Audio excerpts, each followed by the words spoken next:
تصور کریں، دنیا کی سب سے طاقتور سلطنت، لاکھوں فوجیں، بے شمار خزانے اور ایک خط جسے غصے میں پھاڑ دیا گیا۔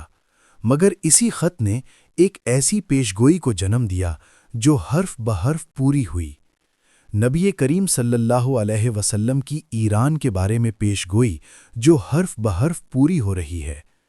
کیا آپ نے کبھی سوچا ہے کہ آج سے 1400 سال پہلے کی گئی پیشگوئی آج بھی حرف بحرف پوری ہوتی نظر آئے گی؟ کیا آپ تصور کر سکتے ہیں کہ جس وقت دنیا پر روم اور فارس جیسی عظیم سلطنتوں کا راج تھا، اس وقت ایک شخص نے ایسی باتیں کہیں جنہیں سن کر کوئی یقین نہیں کر سکتا تھا، لیکن آج وہی الفاظ وقت کے آئینے میں حقیقت بن کر سامنے آ چکے ہیں۔ آج ہم بات کریں گے حضور نبی صلوات و سلام کی ایران کے بارے میں کی گئی اس حیرت انگیز پیشگوئی کی جو لفظ بلفظ سچ ثابت ہوئی۔ اور یہ کوئی معمولی بات نہیں، یہ اللہ کے آخری نبی صلی اللہ علیہ وسلم کی صداقت کا ایک روشن ثبوت ہے۔ ایران، جو قدیم زمانے میں پارس کے نام سے جانا جاتا تھا، دنیا کی سب سے بڑی اور طاقتور سلطنت تھی۔ اس کی عظمت اور شان کا مقابلہ کوئی بھی سلطنت نہیں کر سکتی تھی اور اسے شکست دینا ناممکن سمجھا جاتا تھا۔ پارس کی عظمت اور شان کا ڈنکا پوری دنیا میں بجتا تھا۔ اس کی فوجیں اتنی طاقتور تھیں کہ انہوں نے رومی سلطنت کو بھی کئی بار زیر کیا۔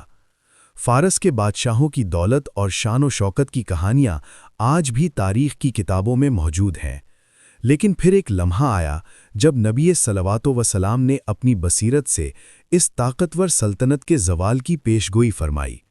آپ صلی اللہ علیہ وسلم نے یہ پیشگوئی کیوں کی اور پھر فارس یعنی موجودہ ایران کے ساتھ کیا ہوا؟ یہ سب کچھ جاننے کے لیے آئیے اس حیرت انگیز سفر پر چلتے ہیں جو ہمیں تاریخ کے اہم ترین واقعات سے روشناس کروائے گا۔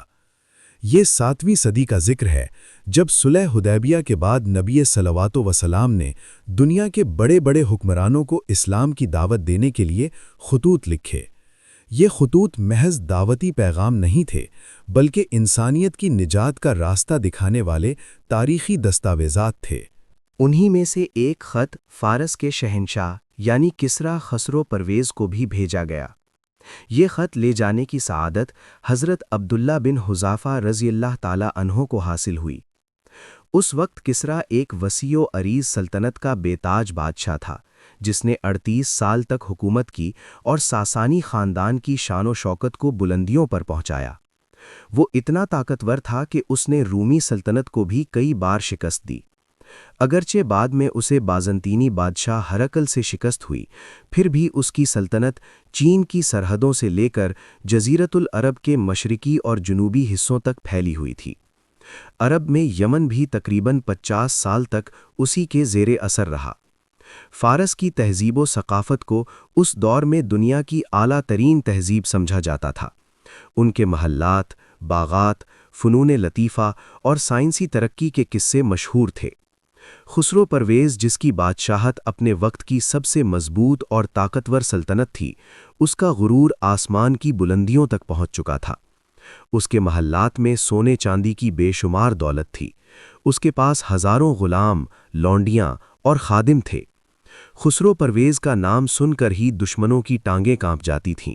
وہ خود کو دنیا کا سب سے بڑا بادشاہ سمجھتا تھا اور کسی کو اپنے برابر تصور نہیں کرتا تھا۔ اس کے دربار میں بڑے بڑے علماء، شعراء اور فلسفی موجود رہتے تھے۔ حضور صلی اللہ علیہ وسلم نے کسریٰ کو جو خط لکھوایا اس کا متن یہ تھا: بسم اللہ الرحمن الرحیم، محمد رسول اللہ کی طرف سے کسریٰ سربراہ پارس کے نام، سلامتی ہو اس پر جس نے ہدایت کی پیروی کی اور جو اللہ اور اس کے رسول پر ایمان لایا، اور یہ گواہی دے کہ اللہ کے سوا کوئی معبود نہیں۔ میں تمہیں اللہ کی طرف بلاتا ہوں کیونکہ میں تمام عالم کے لیے اللہ کا رسول ہوں، تاکہ میں زندہ لوگوں کو اللہ سے ڈراؤں اور کافروں پر اتمام حجت ہو۔ اسلام لے آؤ، سلامت رہو گے۔ اگر تم نے انکار کیا تو مجوسیوں کا گناہ بھی تم پر ہوگا۔ نبی صلوات و سلام نے خسرو پرویز کو ایک خط بھیجا جس میں اسے اسلام کی دعوت دی گئی۔ یہ خط آپ صلی اللہ علیہ وسلم کی جانب سے محبت اور امن کا پیغام تھا۔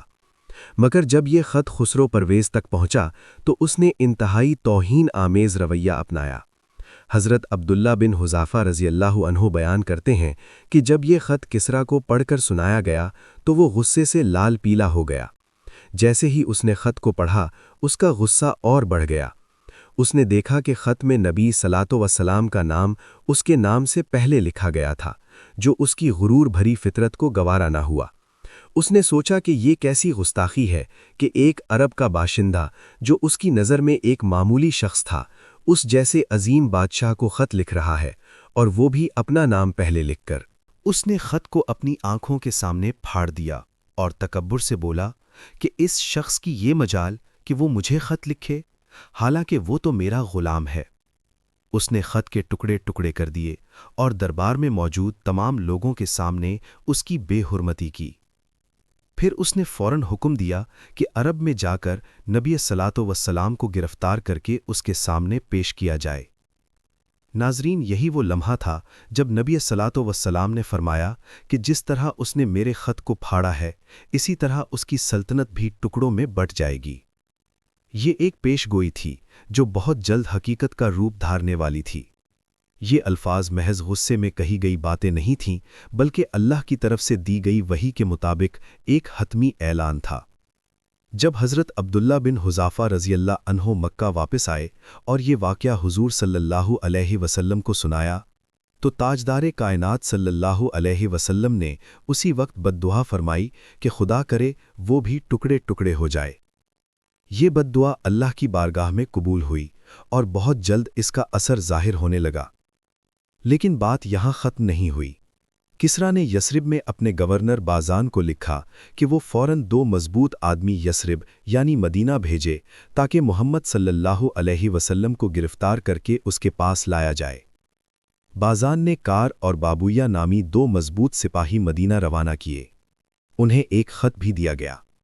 اس خط میں لکھا تھا کہ اگر آپ خوشی سے کسریٰ کے پاس چلے جائیں تو اچھا ہے، ورنہ کسریٰ آپ کی قوم کو ہلاک کر دے گا اور ملک کو بھی تباہ کر ڈالے گا۔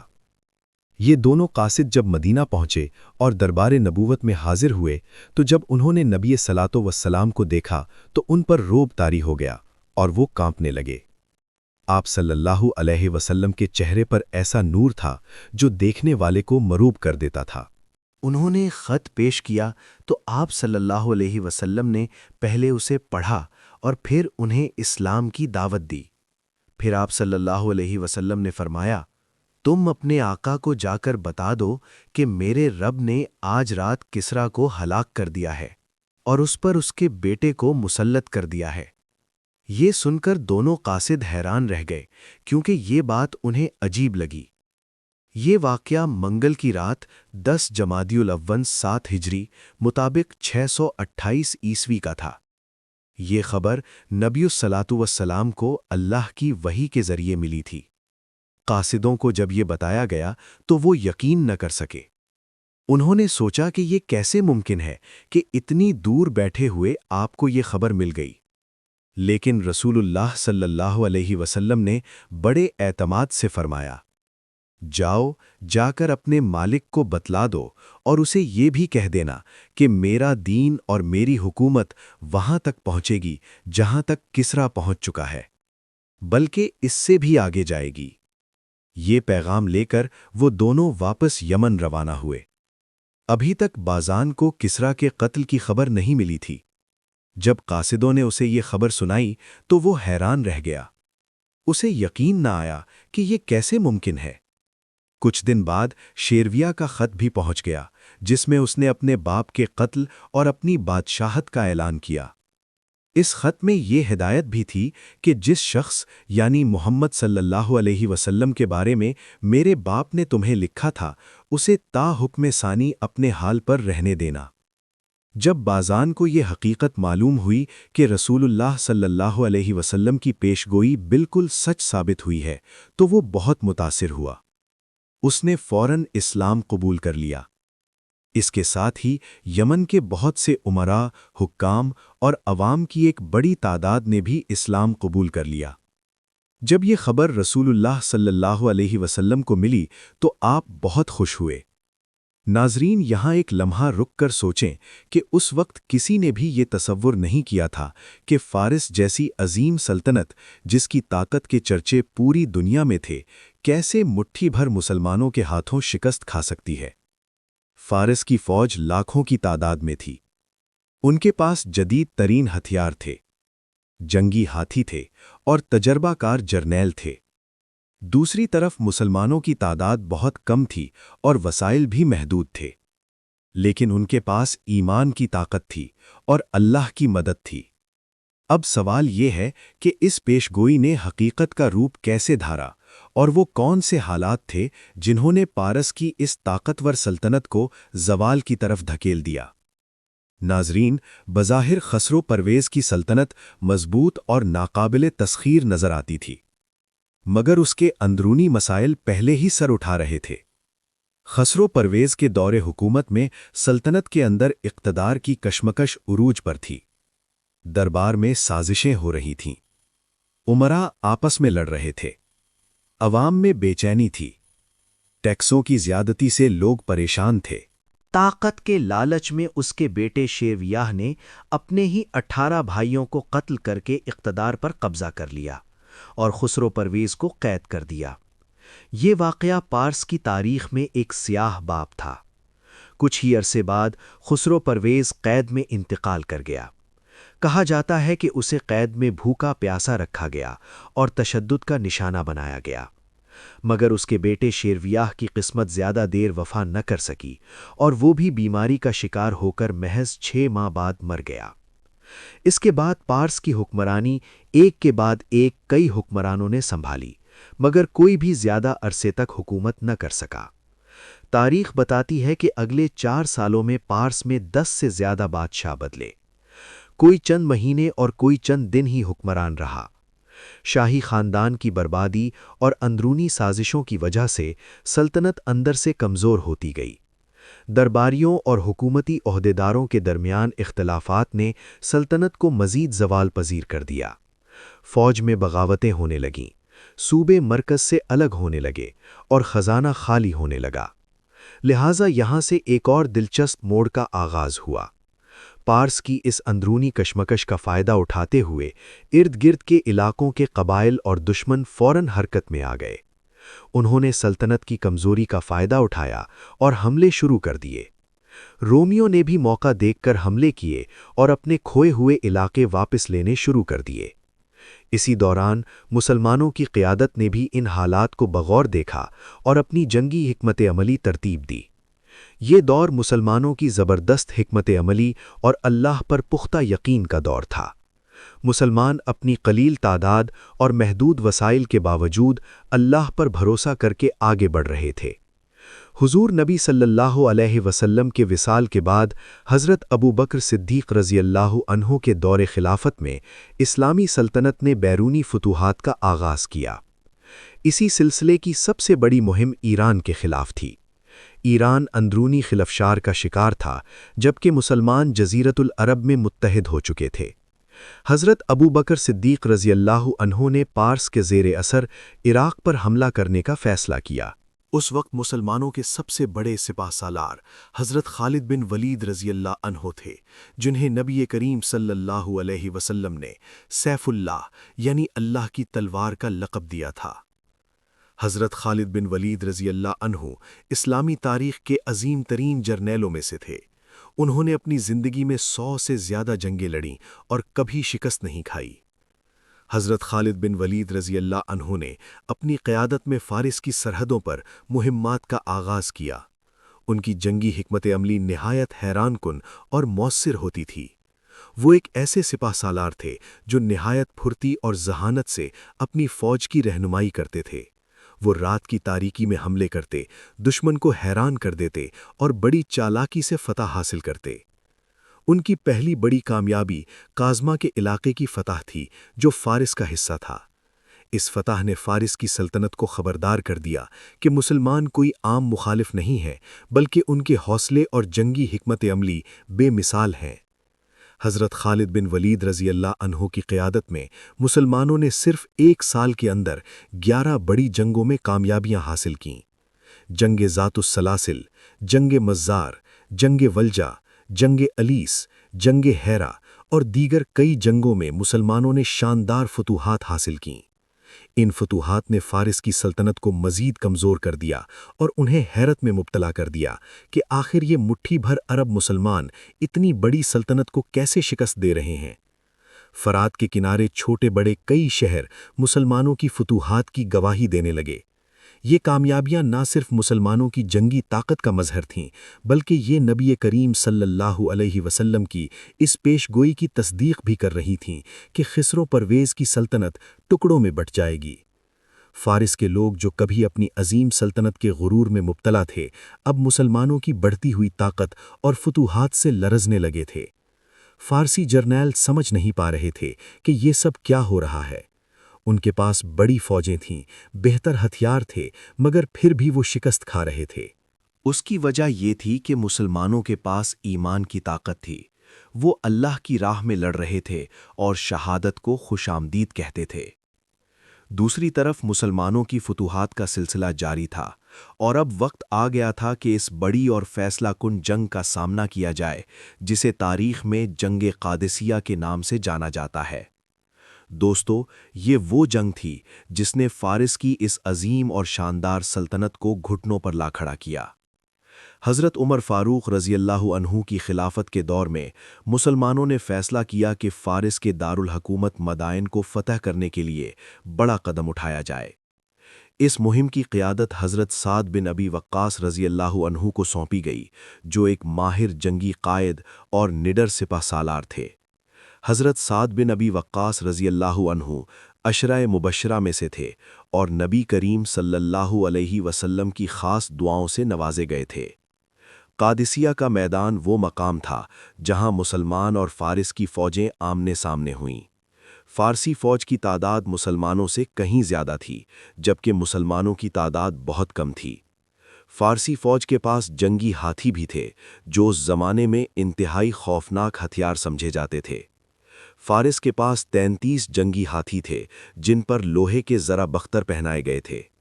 فارسی فوج کی قیادت رستم فرخزاد کر رہا تھا، جو ایک تجربہ کار جرنیل تھا۔ پیارے دوستو، جنگ کے آغاز میں فارسی فوج نے اپنے ہاتھیوں کے ذریعے مسلمانوں پر شدید حملہ کیا، جس سے مسلمانوں کی صفوں میں کچھ دیر کے لیے بے چینی پھیل گئی۔ ہاتھیوں کو دیکھ کر مسلمانوں کے گھوڑے بدک گئے اور فوج میں ہلچل مچ گئی۔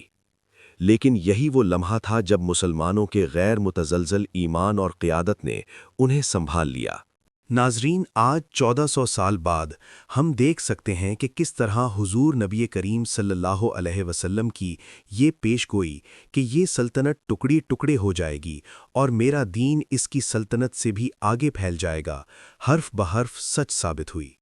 یہ اسلام کی صداقت اور نبوت محمدی صلی اللہ علیہ وسلم کی ایک روشن دلیل ہے۔ آج اسلام دنیا کے تقریباً ہر خطے میں پھیل چکا ہے۔ پارس کی وہ سلطنت جو چین سے لے کر عرب تک پھیلی ہوئی تھی ختم ہو گئی، لیکن اسلام آج بھی زندہ ہے اور قیامت تک زندہ رہے گا۔ لیکن کہانی یہیں ختم نہیں ہوتی۔ آج کے دور میں فروری 2026 میں ہم دیکھ رہے ہیں کہ ایران میں ایک بار پھر ایسے حالات پیدا ہو رہے ہیں جن کا ذکر نبی کریم صلی اللہ علیہ وسلم نے قیامت کی نشانیوں میں فرمایا تھا۔ حال ہی میں آپ نے ایران میں دیکھا ہوگا کہ احتجاج کے نام پر وہاں قرآن کو نقصان پہنچایا جا رہا ہے، مساجد کو نقصان پہنچایا جا رہا ہے اور انہیں آگ لگائی جا رہی ہے۔ ایک مسلمان تو کبھی ایسا نہیں کر سکتا۔ پھر یہ آخر کون لوگ ہیں؟ ان کی حقیقت کیا ہے؟ نبی کریم صلی اللہ علیہ وسلم نے صحیح مسلم میں حضرت انس بن مالک رضی اللہ عنہ سے روایت کرتے ہوئے فرمایا کہ اصفہان کے یہودیوں میں سے 70,000 لوگ دجال کے پیروکار ہوں گے۔ اصفہان ایران کا ایک مشہور اور تاریخی شہر ہے۔ اس حدیث میں بتایا گیا ہے کہ یہ لوگ دجال کی ابتدائی فوج کا حصہ ہوں گے۔ دوستو، یہ بات ہمیں سوچنے پر مجبور کرتی ہے کہ آنے والے وقت میں دنیا میں کس طرح کے حالات پیدا ہو سکتے ہیں۔ احادیث میں آتا ہے کہ دجال مشرق کی طرف سے ظاہر ہوگا اور بہت تیزی سے دنیا میں پھیلے گا۔ وہ بہت بڑا فتنہ ہوگا، مگر مکہ اور مدینہ میں داخل نہیں ہو سکے گا کیونکہ وہاں فرشتے پہرا دے رہے ہوں گے۔ دجال کے بارے میں احادیث میں بتایا گیا ہے کہ وہ ایک طاقتور نوجوان ہوگا، اس کا جسم مضبوط ہوگا، اس کے بال گھنگریالے ہوں گے اور وہ ایک آنکھ سے اندھا ہوگا۔ اس کی پیشانی پر کافر لکھا ہوگا جسے ہر مومن پڑھ سکے گا۔ شروع میں وہ نبوت کا دعویٰ کرے گا اور پھر خدائی کا دعویٰ کرے گا۔ وہ لوگوں کو دھوکہ دینے کے لیے عجیب عجیب کام کرے گا۔ آخر کار حضرت عیسیٰ علیہ السلام نازل ہوں گے اور باب لد کے مقام پر دجال کو قتل کریں گے۔ اس طرح اس بڑے فتنے کا خاتمہ ہو جائے گا۔ پیارے دوستو، یہ تمام واقعات ہمیں ایک بہت بڑی حقیقت کی طرف اشارہ کرتے ہیں کہ نبی کریم صلی اللہ علیہ وسلم کی پیش گوئیاں وقت کے ساتھ ساتھ پوری ہو رہی ہیں۔ ہمیں چاہیے کہ ہم ان باتوں کو صرف ایک کہانی یا اتفاق نہ سمجھیں، بلکہ اپنے ایمان کو مضبوط کرنے کا ذریعہ بنائیں، کیونکہ جو باتیں رسول اللہ صلی اللہ علیہ وسلم نے صدیوں پہلے بیان کر دی تھیں وہ آج حقیقت کے طور پر دنیا کے سامنے آ رہی ہیں۔ ہمیں چاہیے کہ ہم اپنے ایمان کو مضبوط کریں، اللہ کے احکامات پر عمل کریں اور نبی کریم صلی اللہ علیہ وسلم کی سنت کو اپنائیں، کیونکہ تاریخ ہمیں یہی سبق دیتی ہے کہ غرور اور تکبر کا انجام ہمیشہ تباہی ہوتا ہے، جبکہ ایمان اور سچائی ہمیشہ کامیاب ہوتی ہے۔ اللہ تعالی ہمیں سیدھے راستے پر چلنے کی توفیق عطا فرمائے، ہمیں فتنوں سے محفوظ رکھے اور ہمیں حق کے ساتھ قائم رہنے کی طاقت عطا فرمائے۔ آمین یا رب العالمین۔